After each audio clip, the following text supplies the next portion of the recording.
Hussain Bashkolachi YouTube channel is again discussing the effect of conflicts or war because of the escalation of the borders and the situation in India and Pakistan. We are just discussing the health outcomes and the intensity of the conflict or the wars, and some of the study I have seen today which I am sharing. One is the biomedicalcentral.com.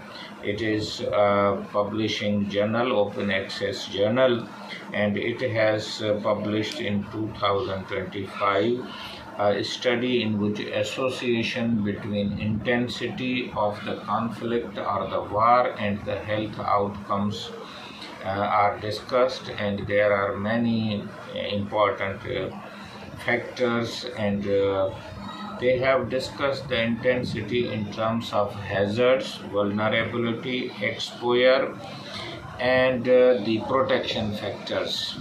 So I will discuss in detail, but as per their study, the conflicts are divided into minor conflicts and medium conflicts as well as the major conflicts, and they have decided that if per year deaths are less than 25, then it is a minor conflict, and if the death rate per year in any country or any situation is from 25 to 999, then it is a medium conflict area, and then is if the death rate is 1000 and above, then it is declared as a war or a major conflict.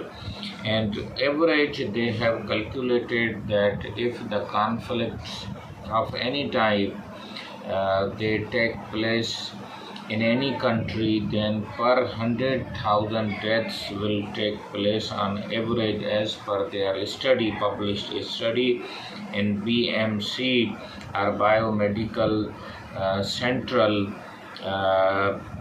325 or 325 deaths per year per 100,000 population they have mentioned, and they have calculated these deaths on the basis of countries, 42 countries, and they have used the data from Syria, Yemen, Afghanistan, Pakistan, Ethiopia, and they have identified that the vulnerability and the protection factors both combined, and they increase the negative outcomes or bad outcomes of the health, whether it is the vaccination program, whether it is the child mortality, mother's mortality, or reproductive health outcomes, all are related directly to the intensity of the war.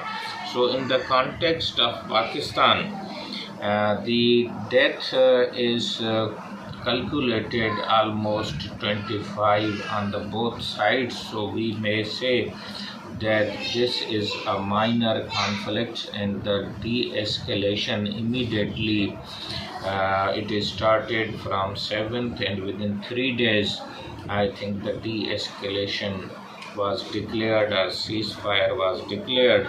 So with this, I think the public health people can get the idea that how the wars are classified and how much is the death and how it is calculated per 100,000, because we calculate prevalence rates and other things.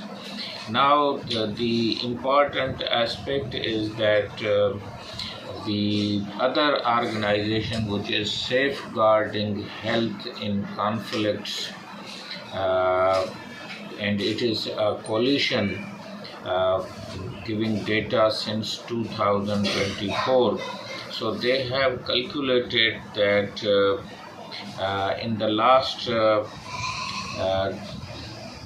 from 2023 2014 till this 2025, 2,286 conflicts have been reported, and they have also calculated that 1/4 of the world is living in the conflict zones. But the epidemics, particularly meningitis, measles, diarrhea, cholera, the epidemic diseases, they take place 70% in the war conflict countries. So this another area where you can see that the epidemic occurrence is more in the war zones. And the normal mortality or health care, particularly for the cardiovascular diseases, non-communicable diseases, is disturbed, so the mortality also increases.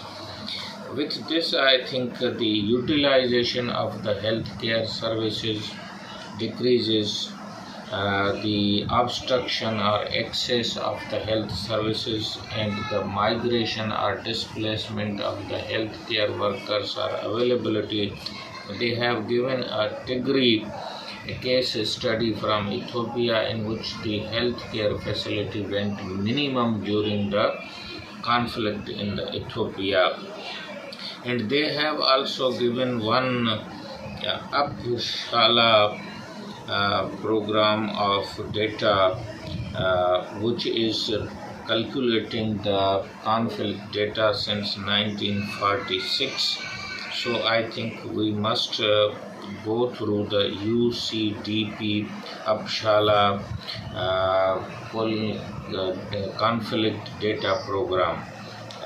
These are the references which I have quoted, and I think this will give you some idea that war is a public health problem. War is a health problem. I have already given in the yesterday or day before it that 86% health facilities may be damaged in the conflict zone, and we are seeing in the Gaza strips, we are seeing in the Syria, we are seeing in other countries like Ethiopia also. And they have mentioned that in different countries the healthcare disruption, destruction, killing of the doctors, and one of the data which I yesterday quoted that more than 5,000 doctors, nurses, paramedics have perished in the conflict zones of the world. Another is the protection factors, which include the water supply, electricity, and financial stability. Because of the war situation, all these protection factors are taken away or disturbed, so the vulnerability increases, and the displacement also takes place, particularly in the border areas. So the poor living condition and overcrowding and infection rate also increases. So these are the few health outcomes, but direct injuries, disabilities, deaths, they are as a result of the war. We have discussed some of the public health data, and I think the new doctors, planners, policy makers will understand that how conflict health care is organized. And once again, I am quoting this study of BMC biomedicalcentral.com is the reference point, in which if any major war or any conflict takes place, then the death rate will be 325 per 100,000 population or per 100,000 people. So that will give you some idea. I hope this presentation or this video is not directly related to the India and Pakistan war, but it can give some kind of the understanding, because political and the military as well as media and social media is discussed, but health and public health is neglected in the conflict and escalation and de-escalation situation.